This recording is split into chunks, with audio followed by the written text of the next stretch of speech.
ഇവിടെ ഒരു പെൺകുട്ടിക്ക് അവളുടെ കോളേജിലെ ഒരു പയ്യൻ ഒരു പാനീയം കുടിക്കാൻ നൽകുന്നുണ്ട്. എന്നാൽ ആ വെള്ളം കുടിച്ചതിന് പിന്നാലെ അവളുടെ ശരീരം പതിയെ തളരാൻ തുടങ്ങി. കുറെ സമയത്തിനു ശേഷം അവൾക്ക് ബോധം തിരികെ വന്നപ്പോൾ താൻ വഞ്ചിക്കപ്പെട്ടു എന്ന കാര്യം അവൾ മനസ്സിലാക്കി. പിറ്റേന്ന് കോളേജിലെത്തി അവളുടെ അടുത്തേക്ക് വീണ്ടും ആ യുവാവെത്തി.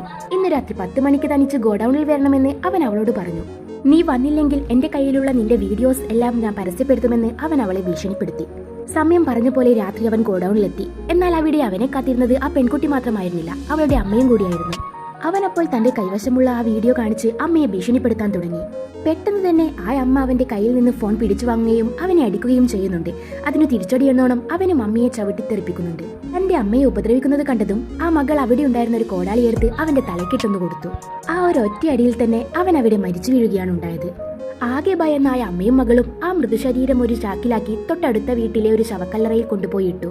അപ്പോഴാണ് പെൺകുട്ടിയുടെ അച്ഛൻ ജാക്ക് അവിടേക്ക് എത്തിയത്. ആകെ പേടിച്ചിരിക്കുന്ന ഭാര്യയെയും മകളെയും കണ്ടതോടെ ജാക്കിന് അവിടെ വലിയ എന്തോ സംഭവം നടന്നിട്ടുണ്ടെന്ന് മനസ്സിലായി. അവർ നടന്ന കാര്യങ്ങളെല്ലാം ജാക്കിനോട് തുറന്നു പറഞ്ഞു. എന്നാൽ ആ മരിച്ച പയ്യന്റെ അമ്മ ഒരു പോലീസ് കമ്മീഷണറും അച്ഛൻ ഒരു പൊളിറ്റീഷ്യനുമായിരുന്നു. അതിനാൽ തന്നെ ആ പയ്യന്റെ മിസ്സിംഗ് വളരെ പെട്ടെന്ന് തന്നെ നിയമത്തിന് മുന്നിൽ എത്തുകയാണ്. പിറ്റേന്ന് രാവിലെ ജാക്ക് ആ പയ്യന്റെ കാറും എടുത്തിറങ്ങി. ആ ഫോണിലുണ്ടായിരുന്ന വീഡിയോസ് ഒക്കെ ആദ്യം അവൻ ഡിലീറ്റ് ചെയ്തു. ആ ഫോൺ അവനൊരു ചരക്ക് ലോറിയിലേക്ക് എറിഞ്ഞു. അതിനുശേഷം കാർ നശിപ്പിക്കാനായി അവനൊരു തടാകത്തിനടുത്തെത്തുകയും ആരുമില്ലെന്ന് കണ്ടതോടെ കാർ അതിലേക്ക് തള്ളിയിടുകയും ചെയ്തു. പിന്നീടുള്ള തിരച്ചിലിൽ പോലീസ് ആ കാറ് കണ്ടെത്തുന്നുണ്ട്. കുറെ നാളായി മകൻ മിസ്സിംഗ് ആയതിനാൽ കമ്മീഷണർ ഒരു ശക്തമായ അന്വേഷണം തന്നെ നടത്താൻ തീരുമാനിച്ചു. ആ കാറിന്റെ ഫോട്ടോ കണ്ടപ്പോഴാണ് ഒരു പോലീസ് ഓഫീസറിന് ഒരു കാര്യം ഓർമ്മ വന്നത്. അന്നേ ദിവസം രാവിലെ ജാക്ക് വണ്ടിയെടുത്തു പോകുന്നത് ഈ പോലീസുകാരൻ ശ്രദ്ധിച്ചിരുന്നു. പിന്നീട് ജാക്ക് എന്നും പോകാറുള്ള ഒരു ഹോട്ടലിലെത്തിയ പോലീസുകാരൻ ഈ മിസ്സിംഗ് ആയ യുവാവിന്റെ കാര്യങ്ങൾ സംസാരിച്ച് ജാക്കിന്റെ മുഖഭാവം ശ്രദ്ധിക്കാൻ തീരുമാനിച്ചു. ജാക്കിന്റെ ചോദ്യം ചെയ്യലിന് ശേഷം ജാക്കിന്റെ കുടുംബത്തെ ആകെ അവർ ആ സ്റ്റേഷനിലേക്ക് വിളിപ്പിച്ചു. അങ്ങനെ ആ കുടുംബത്തെ മൊത്തം മാറി മാറി ചോദ്യം ചെയ്തിട്ടും ആരുടെ മൊഴിയിലും ഒരു പിഴവും കണ്ടെത്താൻ കഴിഞ്ഞില്ല. ആക്ച്വലി ഇതിനൊക്കെ മുന്നേ ജാക്ക് തന്റെ കുടുംബത്തിനോട് ചോദ്യം ചെയ്യൽ എങ്ങനെ നേരിടണമെന്ന് പഠിപ്പിച്ചിരുന്നു. ചോദ്യം ചെയ്യലിൽ ഒരു തുമ്പം കിട്ടാതിനാൽ തന്നെ ജാക്കിനെയും കുടുംബത്തിനെയും വെറുതെ വിടേണ്ടി വന്നു. അങ്ങനെയിരിക്കെ ഒരു ദിവസം മരിച്ച യുവാവിന്റെ സുഹൃത്തെ പോലീസുകാർക്കൊരു വീഡിയോ കൈമാറുന്നുണ്ട്. അതിൽ ആ മരിച്ച പയ്യൻ ഒരുപാട് പെൺകുട്ടികളെ ഉപദ്രവിക്കുന്ന ദൃശ്യങ്ങളായിരുന്നു.